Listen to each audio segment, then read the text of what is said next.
we have been discussing the applications of differential scanning calorimetry to the systems of biological interest. We have taken a few examples, and today let us extend our discussion on applications of differential scanning calorimetry in thermal unfolding of proteins and protein solvent interactions.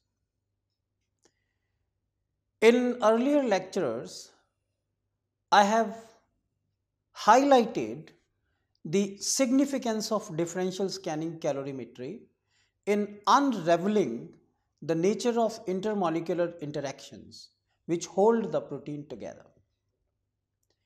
And I also mentioned that if we want to understand that which forces hold the protein together, it becomes easier to understand if we try to unfold and then see, comment upon, or try to find out what interactions were holding the protein together.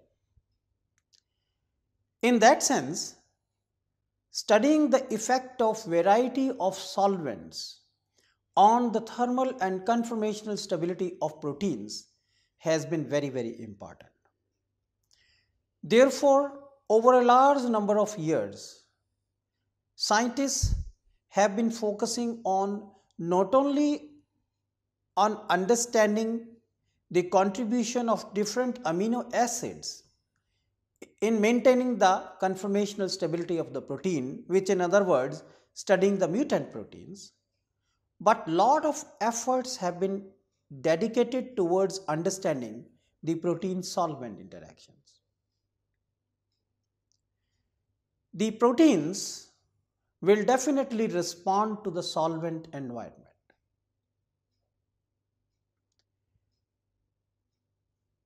Under a given solvent environment at a given pH, the protein will have some conformational stability, some thermal stability. The transition temperature will be some unique value. When the solvent environment is changed, for example, when the pH is changed, or when we add some additives like we can add electrolytes, we can add alcohols, we can add variety of co-solutes. For example, it is well known that when urea is added to protein, the protein gets denatured when the concentration of urea is higher, of the order of 6 molar or 8 molar. Similarly, guanidinium hydrochloride will lead to denaturation of protein. Guanidinium thiocyanate will lead to denaturation of protein. Denaturation or destabilization of the native structure of protein means reduction in the thermal transition temperature. Therefore, application of differential scanning calorimetry can provide a lot of information on how much protein is thermally getting destabilized under a given solvent environment, that is at a particular concentration of the denaturant. But there are several molecules which impart stabilization to the protein. We will also take certain examples where the additives can provide stabilization to the proteins. But let us take today an example of how an alcohol can alter the thermal stability of the protein and hence the thermodynamic parameters associated with its thermal unfolding. Let us go to the slide and look at the data presented in this table. The data presented in this table corresponds to the thermal denaturation of lysozyme in various propanol buffer mixtures at pH 2. Lysozyme exhibits sufficient thermal stability at pH 2. If we look at the very first row, propanol concentration 0 means we are talking about lysozyme in the absence of any additive. And at pH 2, the thermal unfolding temperature or transition temperature is 52.03 degrees Celsius. Please note here that in literature different symbols have been used to represent transition temperature, Tm, T half or to Td, but we should be able to recognize that these are transition temperatures. So in the absence of propanol, the transition temperature of lysozyme is 52 degrees Celsius, associated with a calorimetric enthalpy of 91.2 kilocalorie per mole, a Van 't Hoff enthalpy of 89.5 kilocalorie per mole, and delta Cp of 1.55 kilocalorie per mole. And when we are reporting the data, it becomes very important to also associate the standard deviations with the data. And here we see the standard deviation reported in transition temperature is of the order of 0.52 degrees Celsius, and the standard deviations in other thermodynamic parameters have also been reported. When alcohol is added, now we go down the column, first column, you see when the concentration of 1 propanol in the mixture is 0.67 molar, the transition temperature decreases from 52 to 47. There is a drop in the thermal transition temperature of the protein. And if you see, the calorimetric enthalpy is slightly increased over here rather than a decrease. There is a marginal increase in the calorimetric enthalpy. Van 't Hoff enthalpy can be calculated. I will comment on the Van 't Hoff enthalpy a bit later. And the associated change in heat capacity has also gone down a bit. And let us make some more observations in this table, that when the concentration of propanol is further increased to 1.34 molar, although the transition temperature is again further decreasing, but the calorimetric enthalpy has shown a little bit more rise.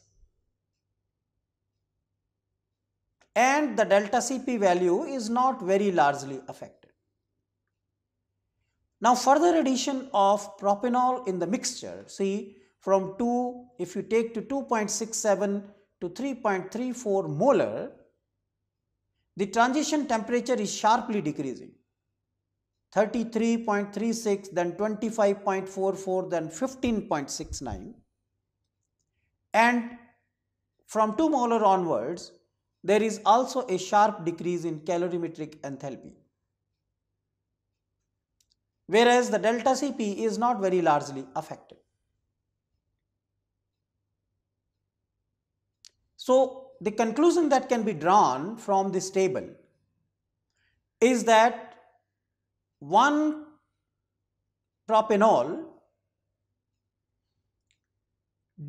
leads to thermal destabilization of the protein, because the transition temperature is decreasing from 52.03 to 15.69 when the concentration of the alcohol in the mixture is 3.34 molar.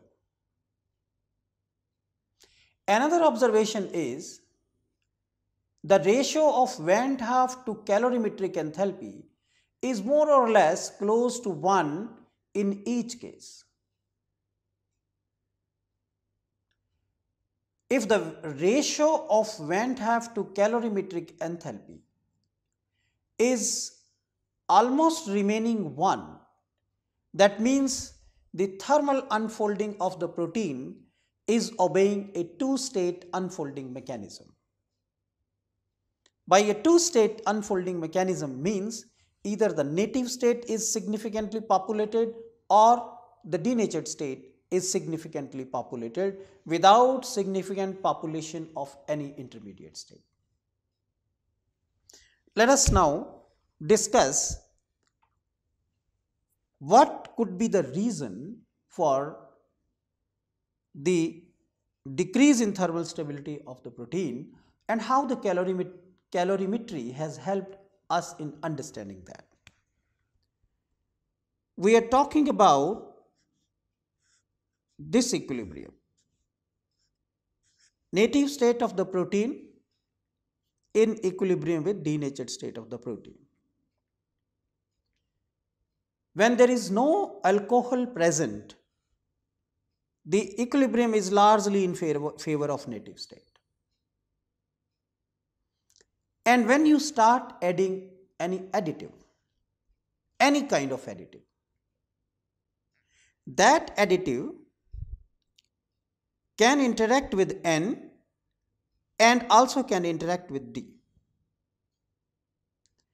It is the preferential interaction which will decide in which direction this equilibrium will move. For example, if any additive interacts preferentially with N native state, will shift the equilibrium towards N and it will lead to the thermal stabilization of the protein.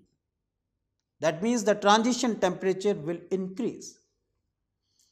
And if any additive which interacts preferentially with the denatured state, in that case the equilibrium will be shifted towards the right and the transition temperature will decrease. Now here we are talking about propanol. We are talking about CH3, CH2, CH2OH. And if we look at the molecular formula of propanol, you have a hydrophobic part attached to it, CH3, CH2, CH2. And now you want to decide that whether this hydrophobic group will interact more with the native state or it will interact more with the denatured state.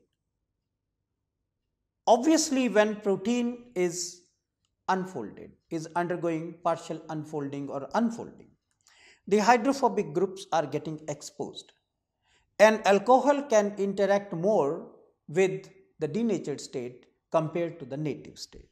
So the interaction is preferentially more with the denatured state, and therefore it is predicted that the interaction of propanol with protein will shift the equilibrium towards the right side, and therefore what we will expect is a decrease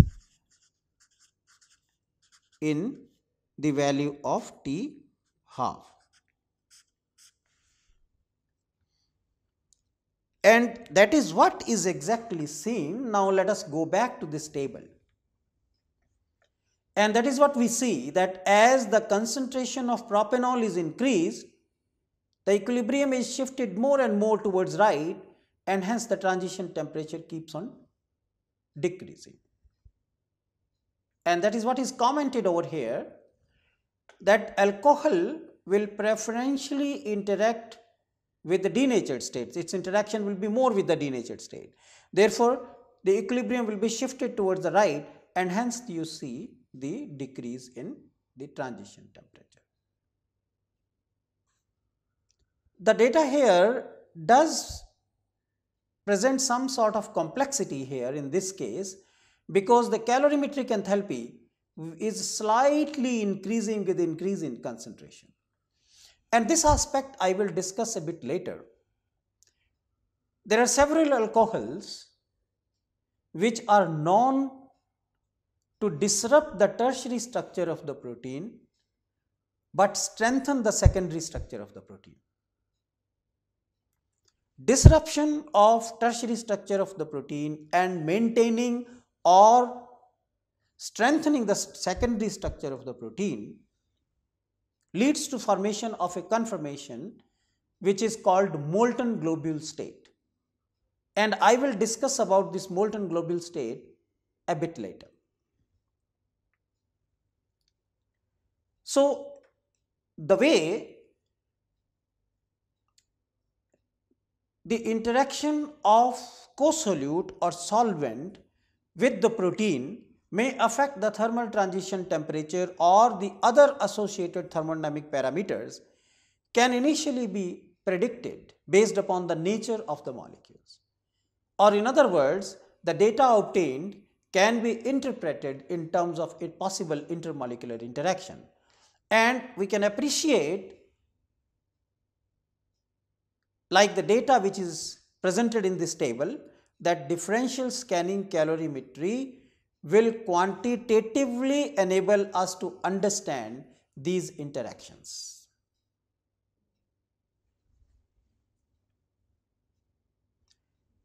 Therefore, the applications of differential scanning calorimetry to the systems of biological interest can give very important further guidelines. For example, biopharmaceutical formulation is an important aspect of protein stability that is of considerable interest because of the increasing number of protein-based therapeutics. And these formulations are often administered by injection as small volumes of highly concentrated solution, and therefore must be prepared under conditions where the active protein can be stored without degrading. Let us emphasize on this word, this sentence, where the active protein can be stored without degrading. So therefore, how can we check whether the protein has degraded or not? How can we check whether the protein has undergone some denaturation? Differential scanning calorimetry provides an immediate answer to it.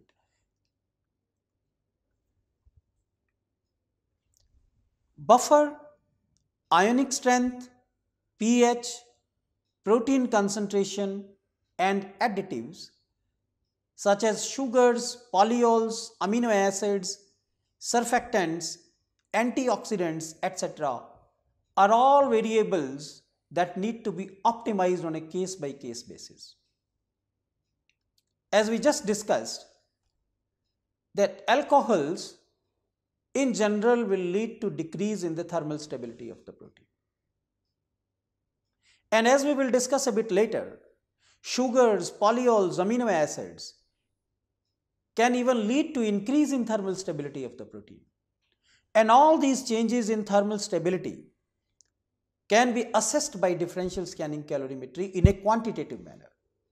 Because differential scanning calorimetry will not just give you the changes in transition temperature, but it will also give you the changes in the calorimetric enthalpy. It will also give you the values of vent of enthalpy, and we have discussed the wider significance of the comparison of calorimetric and vent of enthalpy.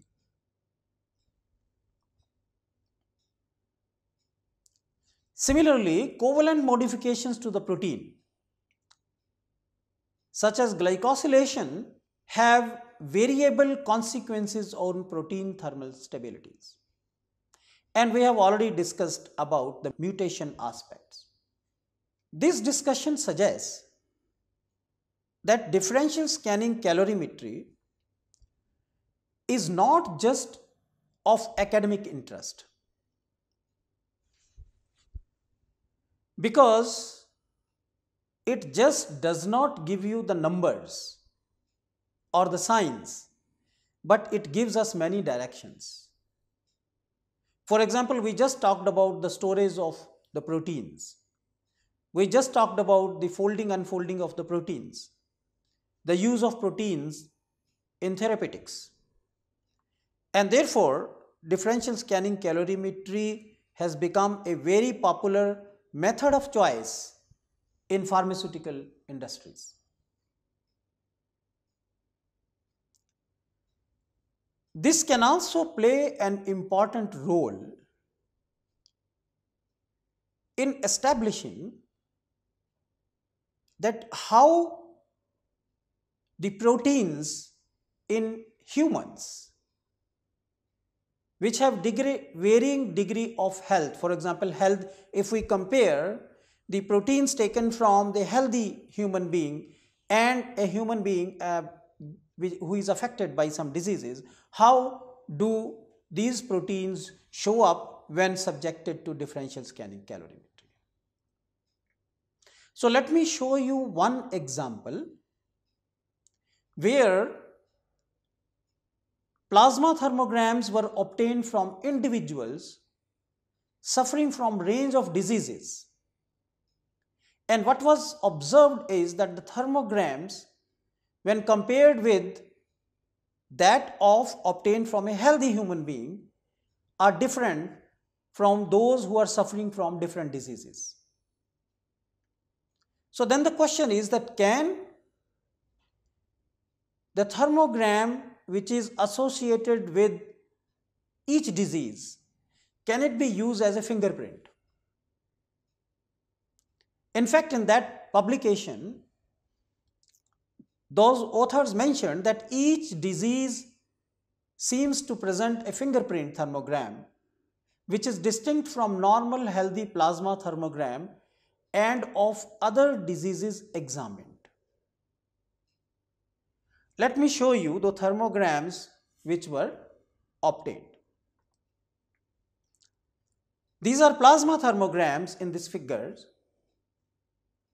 from individuals varying from a healthy human being to the person suffering from different diseases.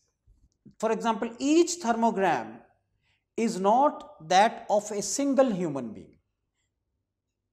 The authors collected the samples from various different healthy human beings who had no disease listed in this table, and varying from minimum 8 persons to more number of persons, the data presented here in the form of thermogram is an average data. Now, a person who is suffering from endometrial cancer, the thermogram is black line. You see, the black line is quite different from the other thermograms. Green line, this one, green line, represents the thermogram from the people who were suffering with amyotrophic lateral sclerosis, and the sample taken from the humans suffering with lung cancer, the plasma thermogram is represented by the blue line. And similarly, if we look at the magenta line, that is from the human beings who were suffering from melanoma. So in other words, what I want to stress upon here, that differential scanning calorimetry has a lot of potential in contributing to health sciences. As we just saw in this figure, that the plasma obtained from people who were suffering from a range of diseases shows different thermograms. So therefore, there is a lot of potential in this technique in pointing out whether the person is healthy or is having some disease. And that is why this comment was made over here that each disease seems to present fingerprint thermogram distinct from normal healthy plasma thermogram and of other diseases examined.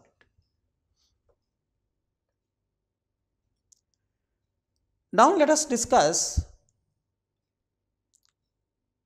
the other type of thermograms which we can obtain from differential scanning calorimetry and what to interpret from that.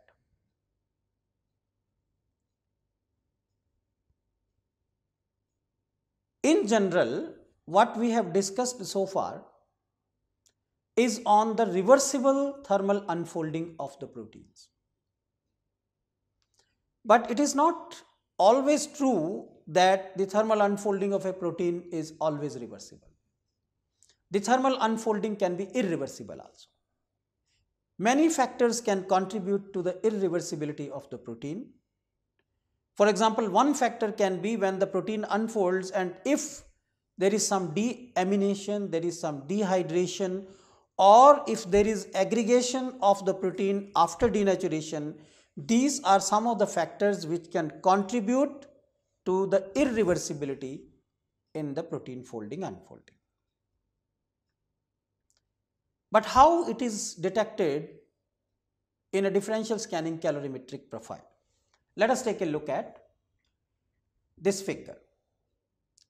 If after the thermal transition there is a strong exotherm observed, this strong exotherm, if I am calling this upwards and endotherm, then the downwards will be exotherm. This exotherm can begin here also, that is as soon as the transition is over, or it can begin little later corresponding to the temperature where the event begins. And in such cases, the unfolding will more or less always be irreversible. And strong exotherm is associated with the association, because association reaction is an exothermic reaction. Dimerization, trimerization, oligomerization is an exothermic reaction.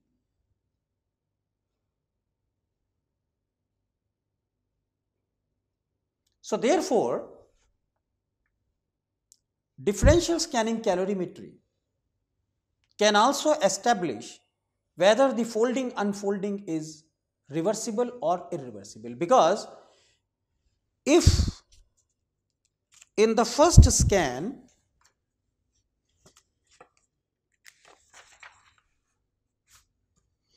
let us say we have Cp against temperature, and this is the first scan, and if the reheat is like this,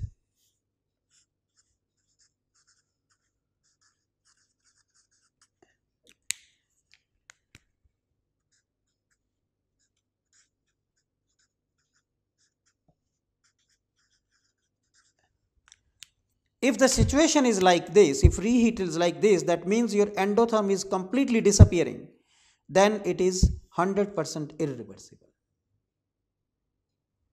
And let us keep in mind that the laws of equilibrium thermodynamics can be applied to the reversible system. Therefore, it is very important to establish whether the folding unfolding process is reversible or irreversible. And as I mentioned, that differential scanning calorimetry can play a significant role in this. So in this lecture, we further discussed the applications of differential scanning calorimetry. There are many more applications of differential scanning calorimetry, which we'll keep on discussing later on case-to-case basis by taking various different examples, and also in combination with another very important method which is called isothermal titration calorimetry, and that we will be discussing in the next lecture. Thank you very much.